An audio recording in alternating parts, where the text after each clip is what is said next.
Welcome students to the second session of Maths Everywhere.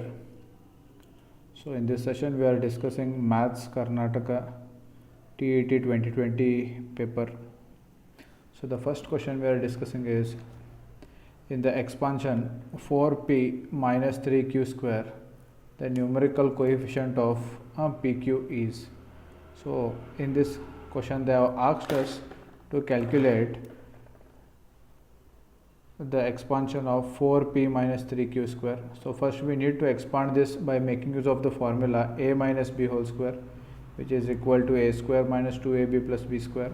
So using the formula we get 4p minus 3q whole square is equal to 16p square minus 2 into 4q plus 4p into 3q plus 9q square. On simplifying it further, we get 16p square, 24pq plus 9q square. So the coefficient of pq in the expansion is minus 24. So the coefficient of pq is equal to minus 24. So option 2 is the right option. Question number 92. The sum of two numbers is 2490. If 6.5% of one number is equal to 8.5% of the other, then the numbers are. So in the question, two conditions have been given here. Two numbers, the sum of two numbers is 2490. So in the solution we will consider the sum of two numbers as 2490. Next, the second condition is 6.5% of one number is equal to 8.5% of other number. On rearranging the terms, we get x upon y is equal to 8.5% upon 6.5%. So here 8.5% is nothing but 8.5 upon 100, and 6.5% is 8.5 upon 100, and this is 6.5 upon 100. 100 and 100 will cancel off. So when we shift off the point, we get 85 upon 65. So 85 upon 65 on cancellation, we get 17 upon 13, and x will be 17 upon 13 times y. So next, using the equation 2, we are replacing the value of x as 17 by 13 into y. So on replacing and simplifying, we get 30y upon 13 is equal to 2490. On further simplifying, we get y is equal to 2490 upon 30 into 13. Y is equal to 18 into 13, and y will be equal to 1079. So this is the first number. Next, to find out the next number, make use of the equation 1, replace y as 1079. So x will be equal to 1140. So value of x will be 1141 and value of y will be 1079, which gives us the option 2 as the right answer. Question number 3. The denominator of a fraction is greater than its numerator by 11. If 8 is added to both numerator and the denominator, it becomes 3 by 4. Then the original fraction is. So in the first part of the sentence, it's given that, say, the fraction we are considering numerator and denominator. So the denominator is 11 times the numerator. So denominator I am replacing it by n plus 11. Next, in the second part of the question, they are adding 8 to the numerator, also 8 to the denominator. So it will be n plus 8, n plus 11 plus 8. The fraction will become 3 by 4. So on simplifying, we get n plus 8 upon n plus 19, which is equal to 3 by 4. On cross multiplying, we get 4n plus 32 is equal to 3n plus 57. Further, on simplifying 4n minus 3n, we get 57 minus 32. N will be equal to 25. Substituting the value of 25 in the condition, denominator is equal to n plus 11. So n plus 11, 25 plus 11, it will be equal to 36. So numerator will be equal to 25, denominator will be equal to 36. Next example. This example is frequently asked in most of the competitive exams. The value of root 6 plus root 6 plus root 6 up to infinity is. So such type of questions we are solving by considering the given expression as y equal to, so y equal to square root of 6 plus root 6 plus root 6 up to infinity. Next, when we take out 1 root 6, see, when I am considering 1 root 6, the rest part of the expression will be again equal to y. So y will be equal to root 6 plus y. Squaring on both sides, we get y square is equal to root of 6 plus y.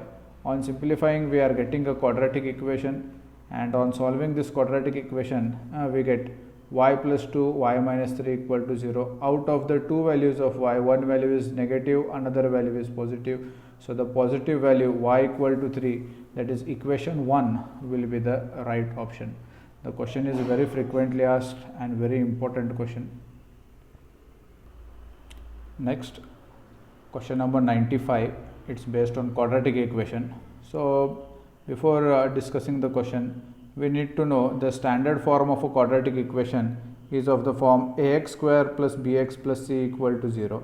So when the equation is in this standard form, the sum of the roots is given by alpha plus beta equal to minus b by a, and product of the roots is given by alpha into beta, which is equal to c by a, which is equal to c by a. So applying the same property, we will be making use of this same property and solving the example. So in this question they have asked 1 root of the quadratic equation is to the value of k is, okay. So consider the given quadratic equation 2x square minus kx plus 4 equal to 0. Value of a is equal to 2 and value of b is equal to minus k, c is equal to 4. So first we will apply the formula for sum of the roots. Alpha plus beta is equal to minus b by a. B value is minus k, minus of minus it will be k upon 2. Next one, simplifying, one of the root is 2, so alpha I am substituting it as 2. 2 plus beta will be equal to k by 2. So this is equation 1. Next, consider the product of the roots alpha into beta, which is equal to c by a. C by a is equal to 4 by 2, which is equal to 2. So alpha into beta is equal to 2, or 2 beta will be equal to 2. On simplifying, we get beta is equal to 1. So substituting this beta is equal to 1 in the equation 1. So in place of beta we are substituting 1. 2 plus 1 is equal to 3. K will be equal to 6. So option 1 will be the right option. Option 1 gives us the right answer. Next, question number 96. Given that one of the 0 of the polynomial a square plus 9 into x square plus 13x plus 6a is reciprocal of the other, the value of a is, okay. So this example, again we are using the same concept of quadratic equations, okay. So this is a quadratic polynomial. A value is a square plus 9, b value is 13 and c value is the constant, that is 6a. Apply alpha into beta is equal to c by a. In the question they have mentioned one root is reciprocal of other, and since one root is reciprocal of other, we are considering beta is reciprocal of alpha. So beta is equal to 1 upon alpha. On substituting the value of beta as 1 upon alpha, alpha and alpha will cancel off. We get 6a upon a square plus 9. Cross multiply, a square plus 9 is equal to 6a, and on further simplifying we get a square minus 6a plus 9 is equal to 0. This is nothing but a minus 3 whole square. A minus 3 whole square can be written as a minus 3 equal to 0, and on simplifying we get a equal to 3. So the option 1 is the right option. So both the examples, example number 96 and 95, are based on quadratic equation, sum of the roots and product of the roots. So you need to remember the values that for the sum of the roots as well as the product of the roots. Next, question number 97. The area of the base of a cylinder is 44 centimeter square and the height is 10 centimeter. The volume of the cylinder is, okay. So we all know a cylinder is having a circular base. So base is circular and area of the base is equal to pi r square. So in the question itself they have given the area of the base is equal to 44. So pi r square is equal to 44. Height of the cylinder is 10. So we need to apply the formula for the volume. Volume of the cylinder is pi r square into h. So pi r square value is 44, h value is 10. Substitute 440 one of the simple example in this paper, a very direct example. Just you need to remember the formula for volume of the cylinder. Next example is again on mensuration. Question number 98. A solid sphere and a solid hemisphere have equal total surface areas. The ratio of their radii is, okay. So here we require the total surface area of sphere and total surface area of solid hemisphere. So the total surface area of sphere is equal to total surface area of the hemisphere. This is the condition given in the question. So they have given in the question that TSA of the sphere is equal to TSA of the hemisphere. So we are writing the formula for TSA of the sphere as 4 pi r1 square. TSA of the hemisphere is 3 pi r2 square. Here we have considered r1 and r2 to differentiate the radius of the sphere and the hemisphere. Next, pi and pi will cancel off. So r1 upon r2 square will be equal to 3 upon 4. Square root of 3 upon 4 will be root 3 upon root 2. So they have asked us to calculate the ratio of r1 and r2. So r1 upon r2 will be equal to root 3 upon root 2. So the final answer is root 3 is to root 2. Root 3 is to root 2 gives us the final answer. So equation option 1 is the right option. So again in mensuration part, two questions have occurred based on TSA as well as on volume. Question number 99. So in the triangle ABC, AB is equal to AC, angle A is equal to 48, ACD is equal to 18. The measure of DCB is, okay. So to simplify this, first we are considering this smaller triangle ABC. In the condition it's given AB is equal to AC. Since AB is equal to AC, it will a triangle ABC will be a isosceles triangle. It will be a isosceles triangle, and since it is isosceles triangle, the angles opposite to equal sides will be equal. Angles opposite to equal sides will be equal. So for the triangle ABC, x plus 48, that is sum of all the three angles, will be equal to 180. On simplifying we get 2x is equal to 180 minus 48. So 2x is equal to 132, x is equal to 66.